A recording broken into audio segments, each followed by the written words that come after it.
વાત કચ્છની કરીએ કે જ્યાં ભુજના મેકડોનાલ્ડ્સમાં વેજ નોનવેજને લઈને વિવાદ સર્જાયો છે। વેજ ઓર્ડરની જગ્યાએ નોનવેજ અપાયું હોવાનો ગ્રાહકનો આરોપ છે। ભુજના ત્રિમંદિર નજીકની આ ઘટના છે કે જ્યાં ગ્રાહકે રેસ્ટોરન્ટની બેદરકારી સામે સવાલો ઉઠાવ્યા। વેજ ખોરાક મંગાવ્યો હતો પરંતુ નોનવેજ મળ્યાનો દાવો છે। રેસ્ટોરન્ટ સંચાલકો સામે ગ્રાહકે નારાજગી વ્યક્ત કરી હતી અને ગ્રાહકે જવાબદારો સામે કાર્યવાહી કરવાની પણ માંગ કરી છે।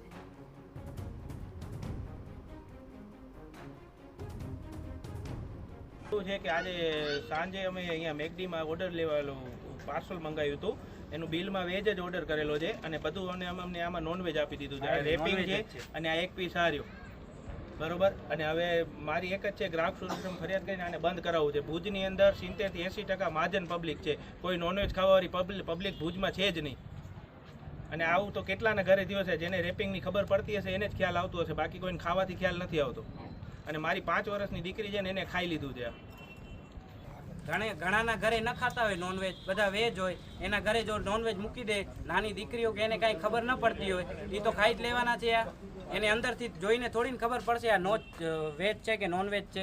અમારી પાસે બિલ છે, બધું છે, એનું પોતે સ્ટાફ કબૂલ કરે છે કે આ નોનવેજ છે।